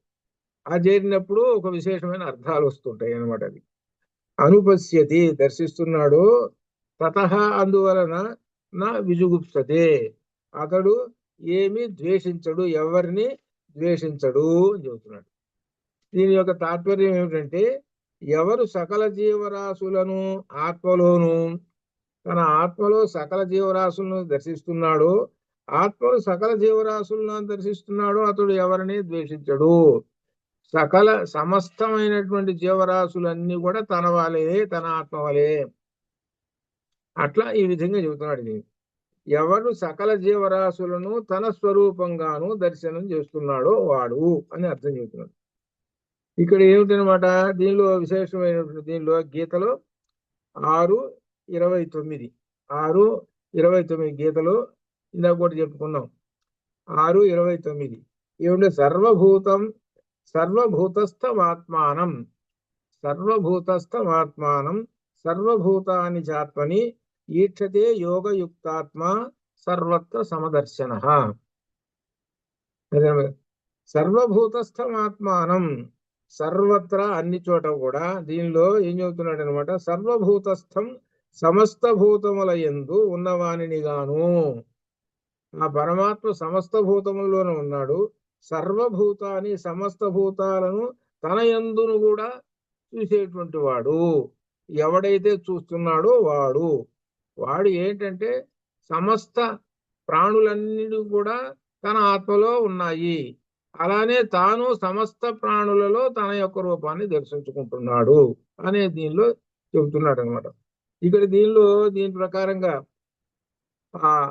ఏమిటనమాట, సమస్తమైనటువంటి భూతములలో తన యొక్క ఆత్మను దర్శనం చేసుకో. తన యొక్క ఆత్మ ఇతర భూతములలో ఉన్న ఆత్మ వేరు వేరు కాదని చెప్పడం దీనిలో అది అసలు విశేషం. సమస్త భూతముల్లో ఉన్న ఆత్మ వేరండి, నాలో ఉన్నటువంటి పరమాత్మ వేరండి అని అంటామేమో, కాదు, ఒకటే అని చెప్పటం. దీనిలో ఒకటే ఆత్మ ఉన్నది. అంత పెద్ద ఏనుగు ఉన్నది, దానిలో ఆత్మ, నాలో ఆత్మ వేరు వేరు అనుకుంటామో, కాదు, అది కాదు, ఒకటే ఆత్మ అని. ఏకహ ఆత్మ అనేటువంటిది ఒకటే. ఆ ఒకటే అండి. కొండలు నీళ్ళు పెట్టాం, కొండలు 10 కొండలు పెట్టుకున్నాం. ఆ 10 కొండల్లో శుభ్రంగా నిండా నీళ్లు పెట్టుకొని అక్కడ పెట్టుకునేటప్పటికి ఆ మధ్యాహ్నం వచ్చేటప్పుడు ఆ సూర్యుని యొక్క కాంతి దానిలో పడుతున్నది, సూర్యుడి ప్రతిబింబం కనబడుతున్నది. 10 కుండల్లో నీళ్లు చూస్తున్నాడు. 10 మంది సూర్యులు ఉన్నారు, 10 మంది సూర్యులు ఉన్నారు, కానీ నాకు సూర్యుడు ఒక్కడే కనబడుతున్నాడు. ఏమిటి 10 మంది సూర్యులు కనబడుతున్నారు, పైకి ఆకాశంలో చూసి ఒకడు కనబడుతున్నాడు, ఏమిటి అని ఆశ్చర్యంలో పోతాడు. కాదురా, ఇది ఒక్క సూర్యుడు ప్రతిబింబిస్తున్నాడు. ఇంకా నీకు కావాలంటే నువ్వు కూడా 10 మందిగా కనపడతావు, చూపించేదా అన్నాడు. చుట్టూ 10 అద్దాలు పెట్టాడు. లెక్క పెట్టుకో ఇంక నువ్వు. ఆ లెక్క 10 మంది ఉన్నానే నేను, మరి నువ్వు ఒక్కడేగా, మరి నువ్వు ఒక్కడే, మరి 10 మందికి ఎట్లా కనపడుతున్నావు, మరి 10 మంది అయినావా నువ్వు ఎక్కడన్నా? కాలేదు కదా. ఇదే పరమాత్మ అర్థం చేసుకో. అలా పరమాత్మ అన్నిట్లో నిండి ఉన్నాడు రా అని అర్థం. ఒక గుళ్ళో, ఒక ఆలయంలో అద్దాల మండపం అని ఒక చోట ఉంది. అందరూ పరిగెత్తుకుంటూ పోతున్నారు. అద్దాల మండపం చూసి నా రూపం బాగుంది, అది ఏంటి, జుట్టు సరి చేసుకోవటం, ఏం చూశారు, మొహం సరి చేసుకోవడం సరిగ్గా ఉందా లేదా, బొట్టు సరిగ్గా ఉందా లేదా అని అటు ఇటు చూసుకొని. కానీ దానిలో ఉండే పరమాత్మ తత్వం అర్థం చేసుకోవాలి. మొఖాలు చూసుకోవటం, సరి చేసుకోవటం.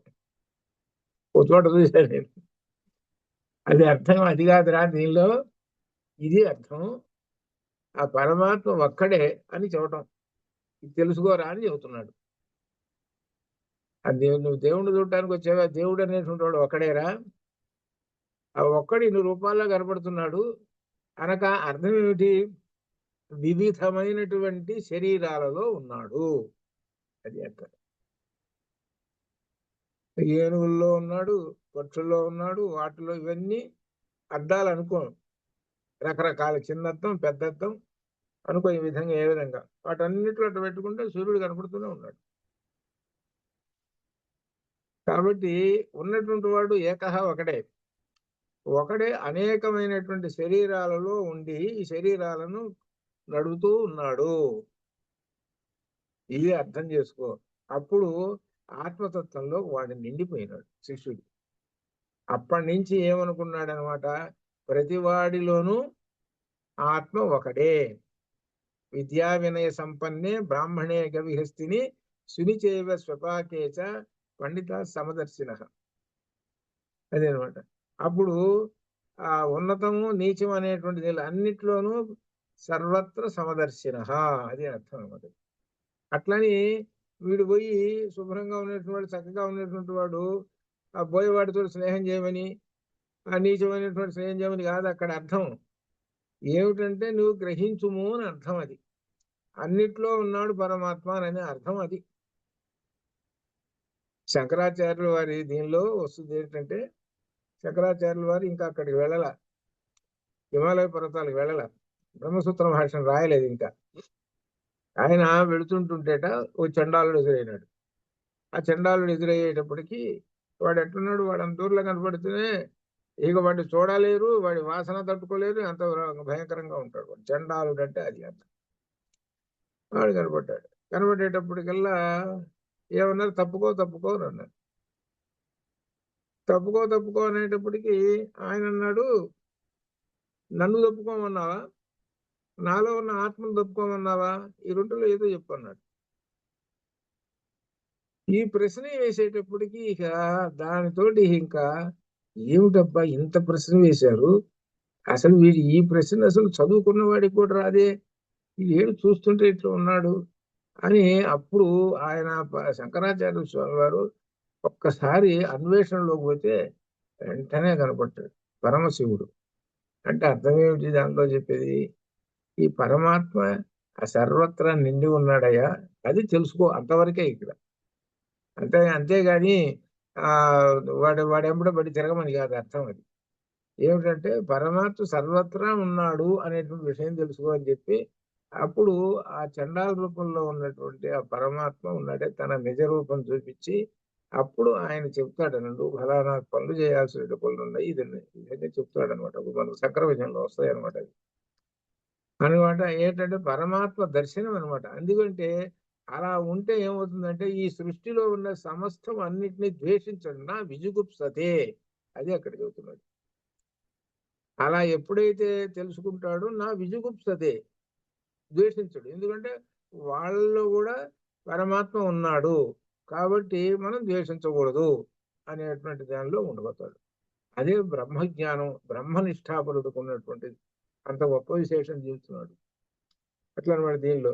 అందుకని సకల భూతములు తనయందు అఖిల భూతములు, ప్రహ్లాద చరిత్రలో మొట్టమొదట ఇదే పద్యంతో ప్రారంభమవుతుంది భాగవతంలో.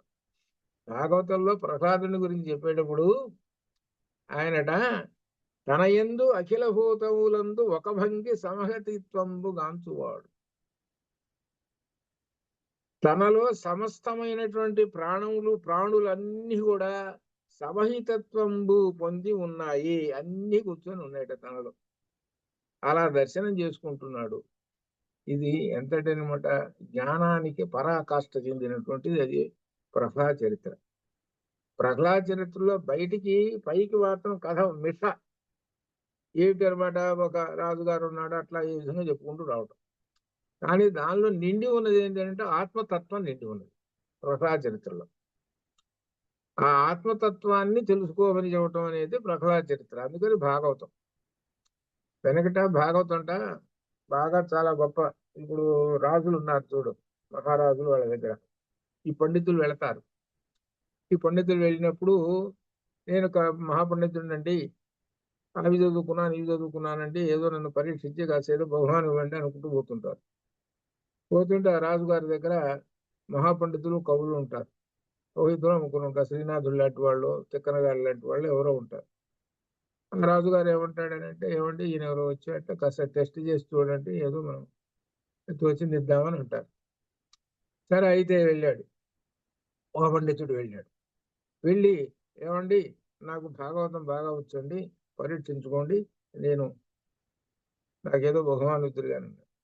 అంటే రాజుగారు అన్నట్ట, ఆయన మహాపండితుడు, నువ్వు మళ్ళీ ఒక 4-5 సార్లు చదువుకొని రావయ్యా, అప్పుడు పరీక్షిస్తానన్నట్టు. సరే వెళ్ళాట. ఒక 4 నెలలు అయిన తర్వాత వెళ్ళాడు.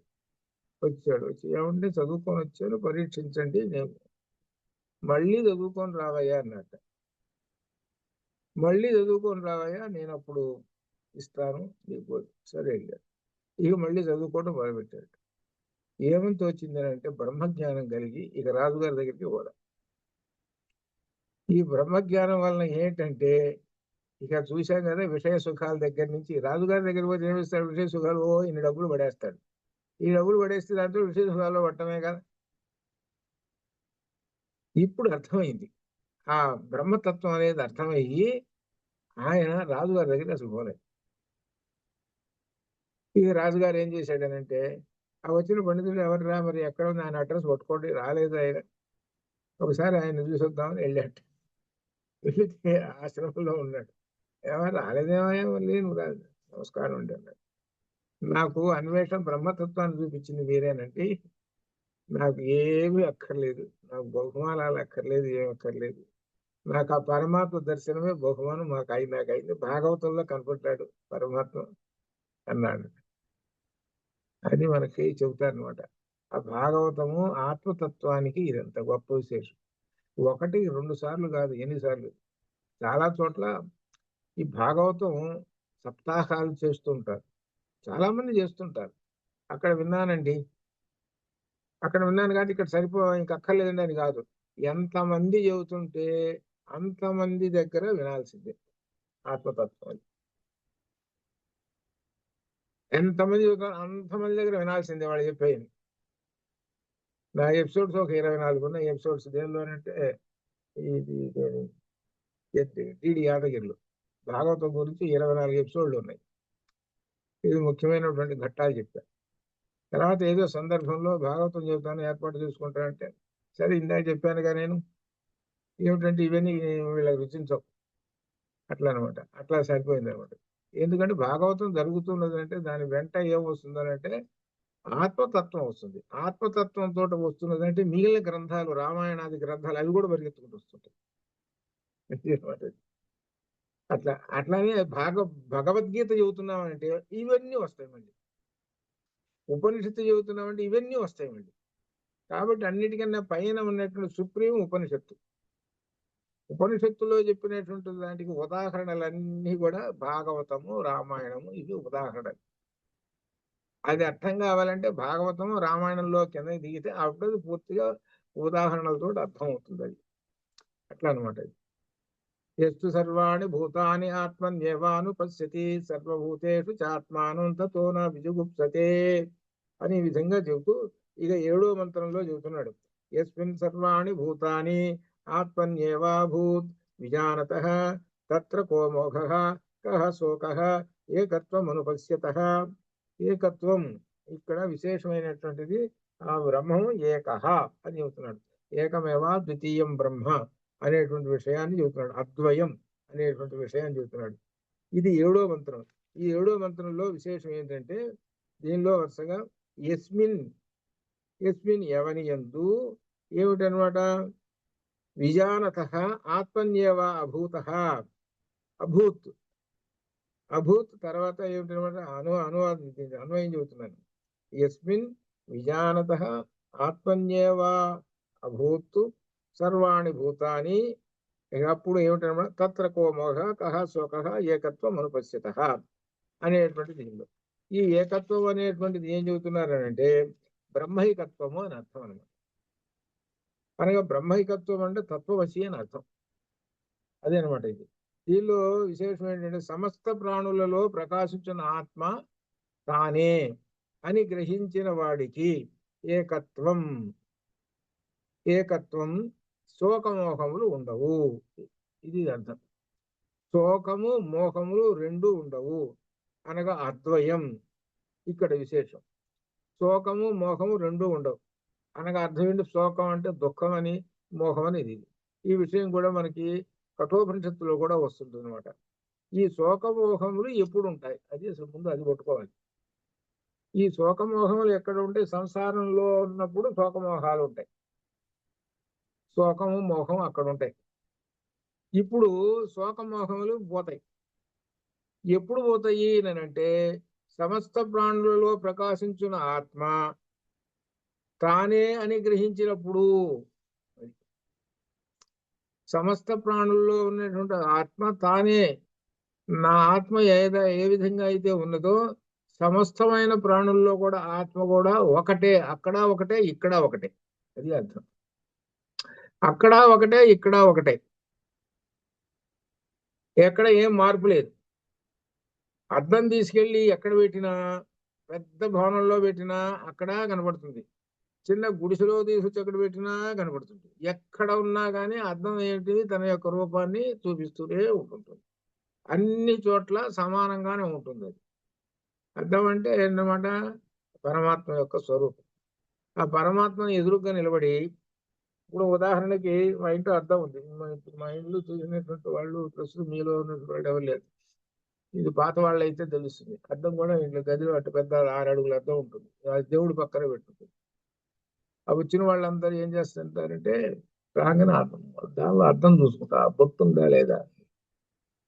ఇదేనమాట ఇట్లా. కొంతమందిని చూసి ఇక్కడ అద్దం ఎందుకు పెట్టానో తెలుసా అని అంటే, ఏముందండి చూసుకోవడానికే కదా, ఏముంది. కాదయ్యా, దీనిలో అసలు అసలు ఉన్నదే ఇక్కడయ్యా, అసలు పరమాత్మ తత్వమే ఇక్కడ ఉంది అని ఏం చేశానంటే అద్దానికి అటు పక్కన నల్లటి వస్త్రం కూడా ఒక రెడీగా ఉంచుతుంటాను ఎప్పుడు. ఈ చెప్పటానికి, వాళ్ళకి ఆత్మతత్వం చెప్పటానికి. సరే, నీ మొహం కనపడుతుంది కదా ఆయనే, సరే ఆ నల్ల గుడ్డ వేశారు. ఇప్పుడు చూడు, ఇప్పుడు కనపడుతుందా లేదా? ఇప్పుడు ఎందుకు కనపడుతుందండి? నల్లటి గుడ్డ వేశారు కదా మీరు, అందుకని ఎందుకు కనపడుతుంది? కనపడుతుంది. సరే, ఇప్పుడు నల్లటి గుడ్డ తీసేసాను, పక్కన పెట్టారు. ఇప్పుడు కనపడుతున్నావా? కనపడుతున్నానండి. మరి ఇందాక ఎందుకు కనపడలేదు? నల్లటి వస్త్రం పడ్డదండి. కళ్ళున్నాయా లేవు? మీకు కళ్ళున్నాయండి. మరి కళ్ళుంటే మరి నల్లటి వస్త్రం అయినా సరే ఎందుకు కనపడలేదు? కళ్ళున్నాయి, ఎందుకు కనపడలేదు? ఇప్పుడు తీసేటప్పుడు చూస్తున్నా, కనపడుతున్నా. ఆ అడ్డం ఏది ఉందిరా అంటే నల్లటి వస్త్రం అడ్డం ఉంది. ఆ అడ్డం దేనికి ఉన్నది? తెల్లటి అద్దానికి అడ్డం ఉంది. నల్లటి వస్త్రం కప్పినప్పుడు అద్దం ఏమైనా మాయమైందా? అద్దంలో ఉన్న కాంతి ఏమైనా ఎటున పోయిందా? అద్దంలో ఏమైనా మార్పు వచ్చిందా? చెప్పు మరి. ఏం లేదండి, అట్లనే ఉంటుందండి. ఇదేరా ఆత్మతత్వం. ఆ నల్లంగా ఉన్నది చూసావు, అదే అజ్ఞానము. ఎప్పుడైతే అజ్ఞానం తొలగిందో ఆ అద్దంలో ఏం కనపడది? నీ రూపమే కనపడి, అరే నా రూపం కనపడుతున్నది ఏమిటి? దీనిలో ఏ మాత్రం మార్పు లేదే, ఒకటేనే. ఏమన్నా మార్పు ఉందా? ఏ మాత్రం మార్పు లేదు. సరిగ్గా కనపడుతున్నాను నేను దీనిలో. ఇప్పుడు ఇద్దరున్నారా? మరి కొన్ని ఇద్దరున్నారా? ఉన్నది వస్తువు ఒకటే కదా, ఉన్న వస్తువు ఒకటే. ఆ ఎదురుగా ఉన్న అర్థం ఏమిటిరా? ఆయన పరమాత్మ. ఆ పరమాత్మలో నీవు ఉండి నేనేనే అంటున్నావే, ఆ నేనే అనేదిరా ఏకత్వము, బ్రహ్మైకత్వం. అదేరా. ఇప్పుడు బ్రహ్మాన్ని దర్శనం చేసుకొని బ్రహ్మలో లీనమైపోయినావు. లీనమైపోయి నేనేనే అంటున్నావు. అదే బ్రహ్మైకత్వం, అదే తత్వమసి, అదే చాందోగ్యంలో చెప్పేది. ఎంత గొప్ప విశేషం అది. అందుకని అర్థాన్ని గురించి మనకి చాలా దీనిలో కూడా మనకి ఉపనిషత్తుల్లో వస్తుంది అనమాట. అర్థం అనేది ఒక ఉదాహరణగా చెప్పుకొని అర్థం చేసుకోవడానికి, వాటికి బ్రహ్మతత్వాన్ని అర్థం చేసుకోవడం కోసం ఆ బ్రహ్మము అడ్డంగా నల్లటి ఆ వస్త్రం అనగా అజ్ఞానం అనే చీకటి నీకు ఎంతకాలం అయితే ఉన్నదో అంతకాలము నువ్వు బ్రహ్మమును గుర్తించలేవు. అజ్ఞానం అనే చీకటి తొలగాలి. అజ్ఞానం అనే చీకటి తొలగాలి అని అంటే గురువు గారిని పట్టుకుంటే గురువు గారు నీకు ఆపరేషన్ చేస్తాడు. ఏం ఆపరేషన్ చేస్తాడో తెలుసిన? కంటి ఆపరేషన్ చేస్తాడు. కంటికి ఆపరేషన్ చేస్తాడు. ఆ కంటికి ఆపరేషన్ చేస్తాడు అనమాట. ఆపరేషన్ చేసినప్పుడు అప్పుడు నీ కళ్ళు ఆ పరమాత్మను దర్శనం చేసుకుంటాయి. ఆయన అసలైనటువంటి కంటి డాక్టర్. అంటే అక్కడ అర్థం ఏంటనమాట, సరైనటువంటి ఆ జ్ఞాన దీపాన్ని ఎప్పుడైతే ఇస్తాడో ఆ తెలుసుకుంటావో అది పట్టుకునేటప్పటికి చీకటంతా పోతుందిరా, అప్పుడు నీ కళ్ళు పనిచేస్తాయి. చూడండి, ఒక్కొక్కసారి ఆశ్చర్యం వేస్తుంటే బాగా చీకటి ఉంది, కళ్ళు ఉన్నాయి, చీకటిలో కనపడటం లేదు. కళ్ళు ఉన్నాయి కదా, కనపడాలి కదా.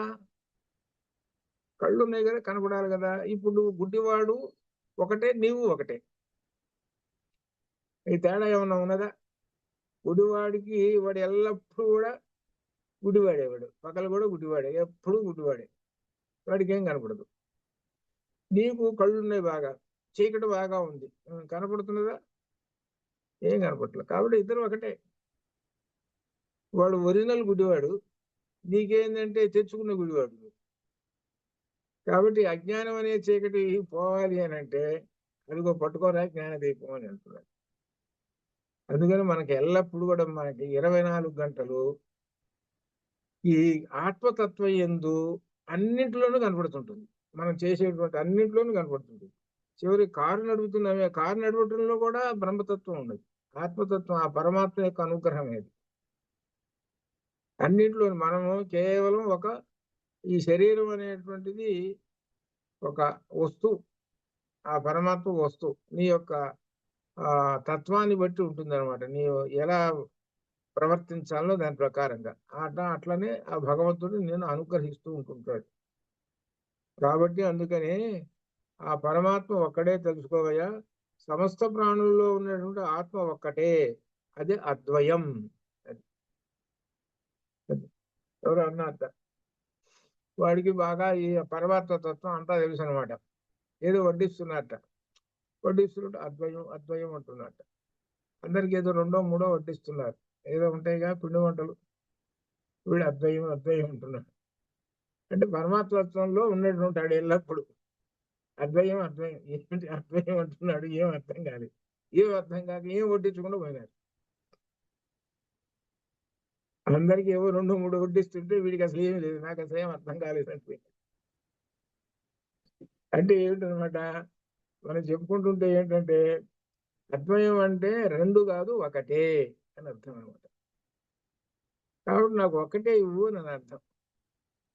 ఇది మనం నిత్య జీవితంలో ఈ పరమాత్మ తత్వం తెలుసుకున్నటువంటి వాడు అద్వయం అని ప్రయోగిస్తుంటాడు, ఒక్కటే అనేటువంటిది. అది ఎవరి దగ్గర ప్రయోగిస్తుంటాడంటే ఇదిగో మనలాంటి వాళ్ళ దగ్గర ప్రయోగిస్తుంటాడు. ఈ బ్రహ్మతత్వం తెలిసినటువంటి వాళ్ళ దగ్గర ప్రయోగిస్తే ఆహా ఇతనికి బ్రహ్మతత్వం తెలుసు అనేటువంటిది మనకి అర్థమవుతుంది. సహజంగా ఏంటనమాట, ఈ తత్వం తెలిసినటువంటి వాళ్ళకి ఏముందా ఒకటి చాలే అంటుంటారు. ఇది తేడా. ఈ బ్రహ్మతత్వం ఉన్నటువంటి వాడి యొక్క ఆ నిత్య జీవితంలో అలా ఉంటుంది అనమాట. ఎట్లా అనమాట, అదే అనమాట. అదే ఈ విధంగా అద్వయం ఒక్కడే అని గ్రహించాలన్నమాట ఆ బ్రహ్మం అనేటువంటి వాడు. ఎప్పుడైతే ఆ బ్రహ్మం ఒక్కడే అని గ్రహిస్తే అతనికి శోకమోహములు అనగా కహ శోక కహ మోహ, ఇక శోకమోహములు ఉండవు. శోకమోహములు ఉండవు అని అంటే పునరపి జననం పునరపి మరణం అనేటువంటివి లేవు అని అర్థం. శోకమోహాలు ఎప్పుడు ఉంటాయి? శరీరం తీసుకున్నప్పుడే కదా, అప్పుడే ఉంటాయి. అనగా అర్థం ఏంటి? బ్రహ్మైక్యం పొందాడంటే మోక్షాన్ని పొందుతాడు అని అర్థం. ఈ మోక్షాన్ని పొందటానికి మొదటి మెట్టులు చెప్పుకుంటూ వచ్చాడు. యస్మిన్ సర్వాణి భూతాని అక్కడ చెప్పుకుంటూ వచ్చాడు. యస్మిన్ సర్వాణి భూతాని ఆత్మనేవా అభూత్ విజానతః. ఎప్పుడైతే ఇది గ్రహించగలుగుతాడో అప్పుడు అతనికి ఐక్యం కలుగుతాడు, బ్రహ్మైక్యం. అదే తత్వమసి. ఇక్కడ తత్వమసి అనేటువంటిది దీనిలోకి చేరుతుంది. తత్వం అసి, తత్ ఆ బ్రహ్మమే, త్వం నీవు అయి ఉన్నావు. అందుకనే తద్దూరే తదంతికే ఆ విధంగా మొదలు పెట్టుకుని చెప్పుకుని వచ్చాడు అనమాట. ఈ తత్వమసి అనేటువంటి దీనిలోకి చేరుతుంది. దేనిలోకి? బృహదారణ్య చాందోగ్యంలో చేరుతుంది. చాందోగ్యంలో చెప్పిందంతా తత్వమసి. ఈ తత్వమసి అర్థమైంది కంప్లీట్ అంటే మనకు ఉపనిషత్తులు చివరి పాఠం అర్థమైపోయింది. అంటే చివరికి వచ్చేసేవారు అర్థం. తత్వమసి అర్థమైందంటే ఆ తత్వమసి దీనిలో బ్రహ్మసూత్రాల్లోను ప్రధానంగా శంకర విజయంలోను ఈ తత్వమసితోటే ఉన్నదంతా. ఆ తత్వమసి అంటే తత్వమసి, నీవే ఆ బ్రహ్మము అయి ఉన్నావు అని అర్థం. అదే లలితలో తత్వమయి, లలితలో వచ్చినాయి కదా. మరి లలితలో రాందంటూ లేదు, ఉపనిషత్తుల్లోనే చాలా అన్ని వచ్చేసాయి లలితలో. తత్వమయి, తత్వాసన, తత్వమయి అనేటువంటి మాటలో వచ్చింది చూడండి. అట్లా అదే అట్లా ఈ విధంగా సమం సర్వేషు భూతేషు తిష్టంతం పరమేశ్వరం. గీతలో సమం సర్వేషు తిష్టంతం, సర్వేషు భూతేషు తిష్టంతం పరమేశ్వరుడు అందరిలోనూ సమానంగా ఉన్నాడు. ఒక దాంట్లో ఎక్కువ, ఒక దాంట్లో తక్కువ అనేటువంటిది లేదు. ఆయనకు అన్నిటికీ సమానమే అని చెప్తున్నారు. అయితే వివిధ రకములైన శరీరాల్లో ఉన్నాడు. ఆ శరీరాలు ఏమిటంటే వాళ్ళ యొక్క కర్మ ఫలాలను అనుసరించి వచ్చే శరీరాలు, అది అర్థం. మహారాజులో ఉన్నాడు, ఏదో భటుల్లోనూ ఉన్నాడు. వాడు మనిషే, వీడు మనిషే. వాడి కర్మ ఫలాలను బట్టి వస్తుంటాయి. అందుకని మనకు కఠోపనిషత్తులో కూడా వచ్చింది, యోని మన్యే ప్రపద్యంతే, అక్కడ వచ్చింది. వీళ్ళ యొక్క కర్మఫలాలని అనుసరించి రకరకములైనటువంటి శరీరాలలో ఈ ఆత్మ ప్రవేశిస్తుంటుంది ఆ కర్మఫలాన్ని అనుభవించడం కోసం. ఒక చోట చెట్టు పుట్ట అంటాడు, స్థావరాలు కూడా వస్తాడు. ఒక చోట ప్రాణుల్లో వచ్చాడు, పక్షుల్లో వస్తాడు, జంతువుల్లో వస్తాడు, చివరికి మనుషుల్లో వస్తాడు. ఆ మనుషుల్లో కూడా నరహ, నృపహ, మానవుడు అవుతాడు, రాజు కూడా పుడతాడు. ఇట్లా మహాపండితుడు, మహాకవిగా ఈ విధంగా కూడా వస్తాడు. రకరకాలు వాళ్ళ యొక్క కర్మ ఫలాలను బట్టి అని చెప్పాడు. ఆయా శరీరాలలో ప్రవేశిస్తుంటుంటాడు అని చెప్పాడు అనమాట. ఇంత ఆత్మతత్వం తెలుసుకున్నటువంటి వాడు ఎప్పుడు చూసినా సరే నా శోక, నా మోహ, శోకమోహములు అనేటువంటి వాడికి ఉండవు అని చెప్తాడు. ఈ బ్రహ్మనిష్ఠుడికి శోకమోహములు అనేటువంటివి ఉండవు అని చెప్తాడు. ఉండాలి అని అంటే, శోకమోహం లేకుండా ఉండాలంటే ఆత్మతత్వం తెలుసుకో. బ్రహ్మతత్వము అనేటువంటిది ఈశోపనిషత్తులో చెబుతున్నటువంటి ఈ మంత్రాలు అనమాట, విశేషమైన మంత్రాలు. అట్లనే ఇంకా మళ్ళీ తర్వాత ఇంకా మిగిలిన ఇంకా 18 మంత్రాలు కదా. ఈ 18 మంత్రాలని ఇంకా మిగిలినటువంటి వాటిని ఇంకొక మళ్ళీ నెక్స్ట్ వీక్ దాని దగ్గర చూద్దాము. అంతవరకు శుభం భూయాత్. ఓం పూర్ణమదః పూర్ణమిదం పూర్ణాత్ పూర్ణముదచ్యతే పూర్ణస్య పూర్ణమాదాయ పూర్ణమేవావశిష్యతే. అసతో మా సద్గమయ తమసో మా జ్యోతిర్గమయ మృత్యోర్వా అమృతంగమయ. ఓం శాంతి శాంతి శాంతి. శుభం భూయాత్.